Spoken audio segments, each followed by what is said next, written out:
Access to clean water and safe sanitation, it feels, well, fundamental, right? Absolutely, a basic human right. And completely essential for health, for dignity, for opportunity, really. It's even one of those big sustainable development goals everyone talks about. And rightly so. I mean, its impact is just foundational. Think about disease, poverty, education. Especially for women and girls, yeah, who often have to fetch the water. Exactly. Without basic water and sanitation, progress in so many other areas is just incredibly difficult. So we know it's important. But, knowing globally that we need better access is one thing. Understanding where the millions of people still lacking access actually are, that's a much more precise and, well, challenging question. It really is. Today we're taking a deep dive into a, frankly, remarkable study that tackles exactly that. It was published in Lancet Global Health. Yes, I know the one. And it maps the geographical inequalities in water and sanitation access across low-income and middle-income countries, LMICs. Right. Over nearly 2 decades, basically, from 2000 up to 2017. And crucially, this isn't based on just simple national averages, is it? Not at all. No. The core source here is it's a massive research effort. They pulled data from over 600 different sources. 600? Wow. Yeah, things like household surveys, censuses across more than 88 countries. Okay.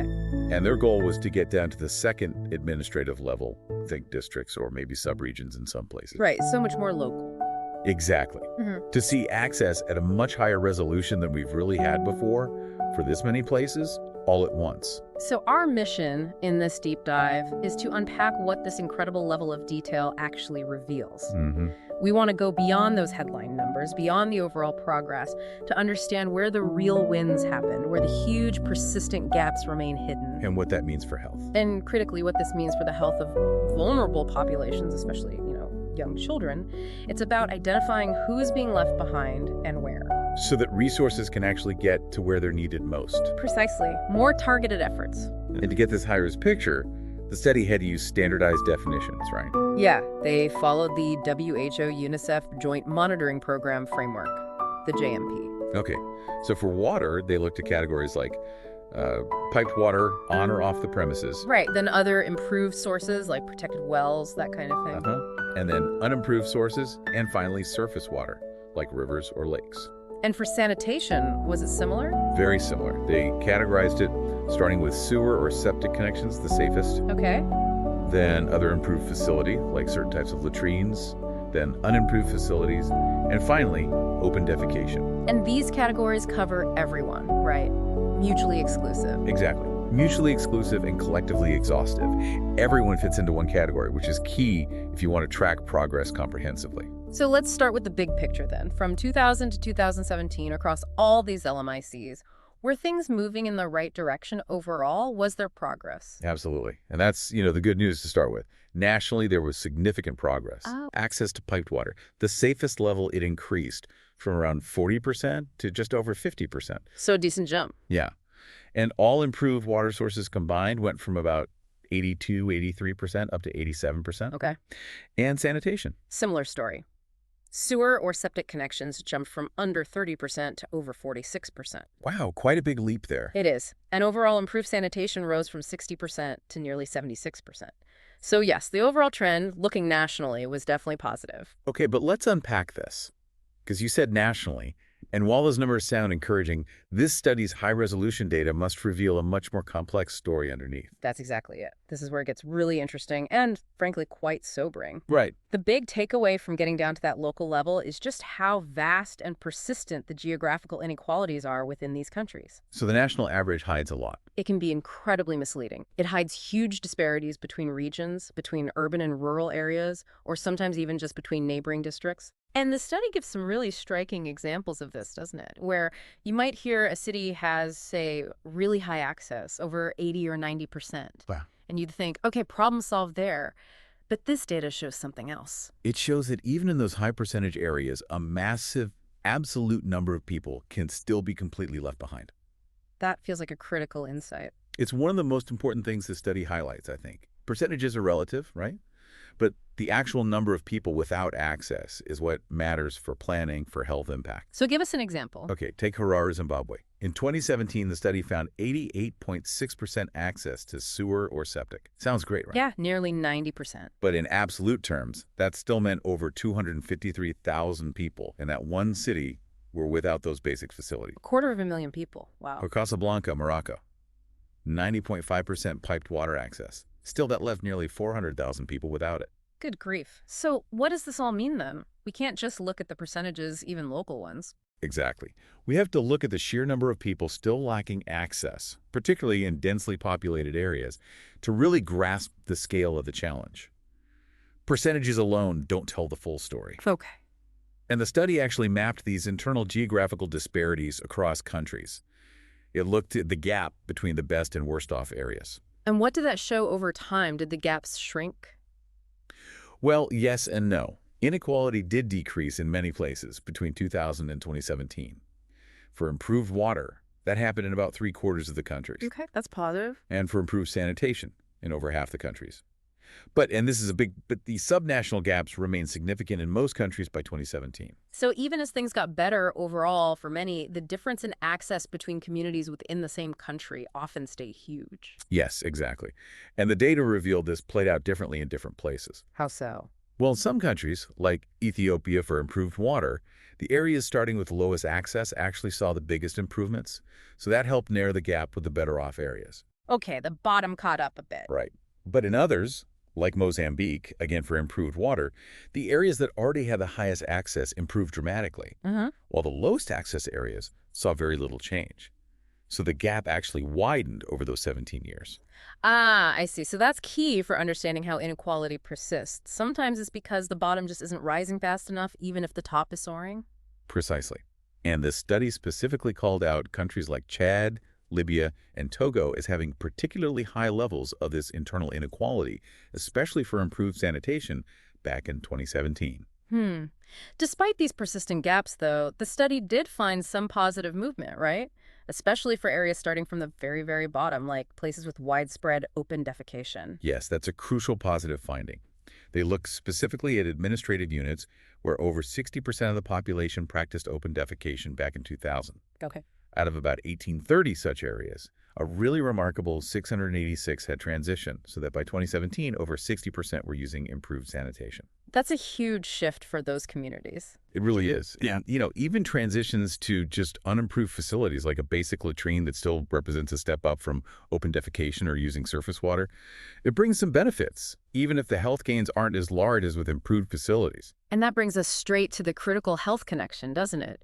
We know unsafe water and sanitation are major killers, especially for the most vulnerable. Tragically, yes. Yeah.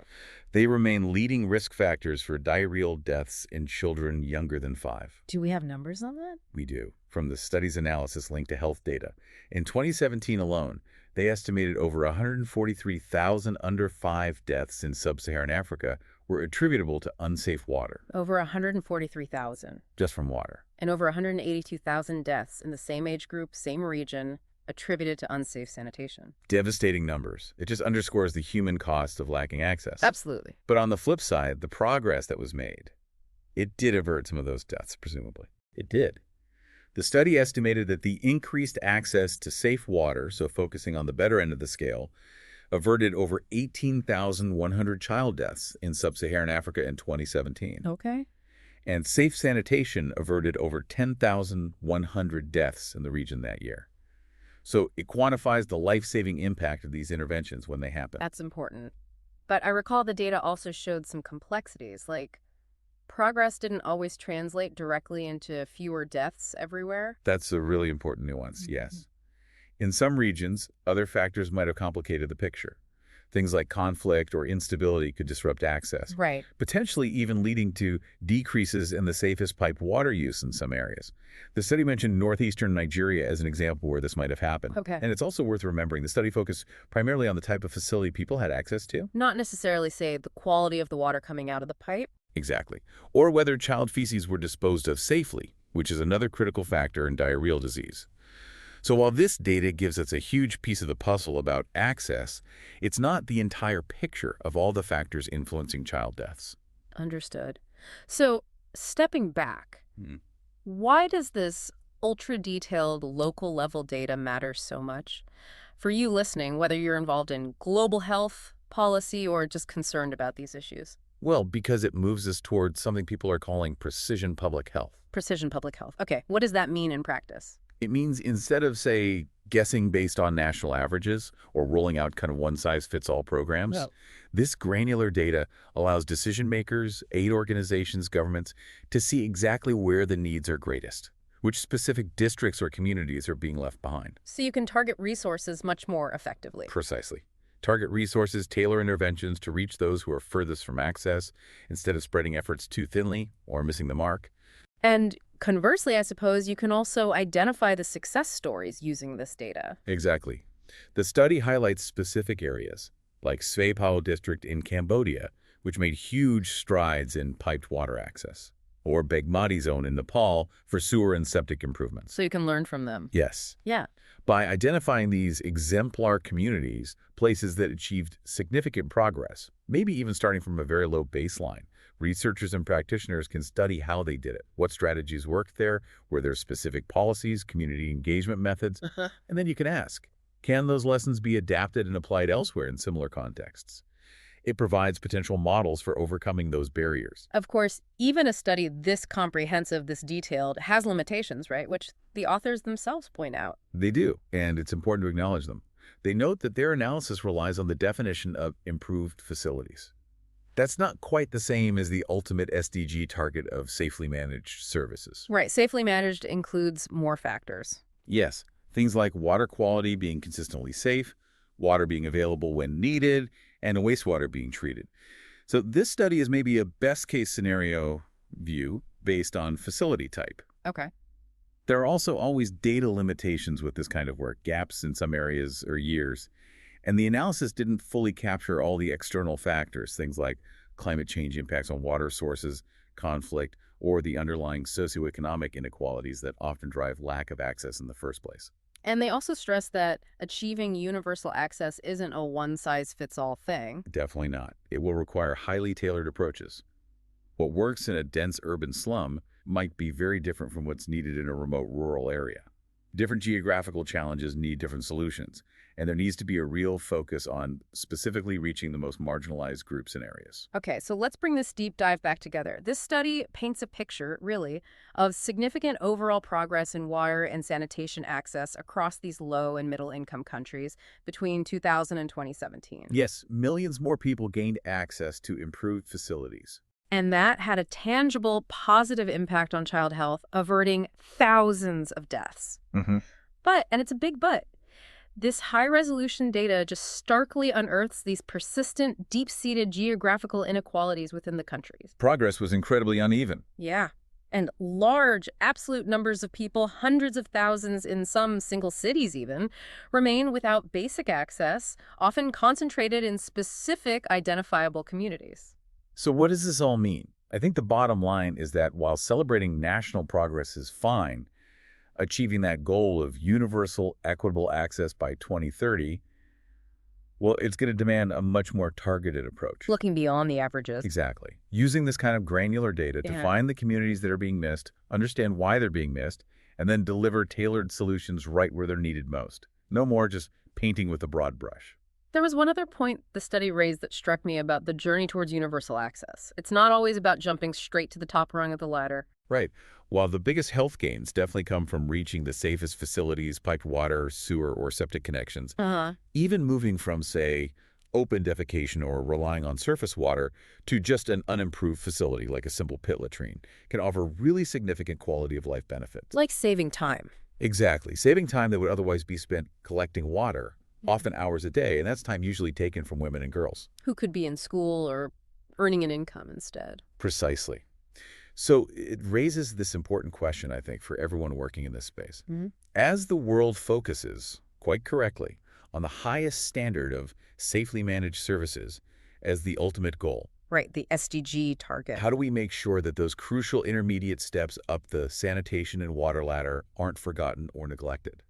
How do we continue supporting communities to move from the absolute worst conditions, open defecation, surface water, to at least basic, even if unimproved, facilities? and then help them move onward from there. So recognizing it's often a multi-stage process. Yes, it's not always a single giant leap to the top for everyone everywhere all at once.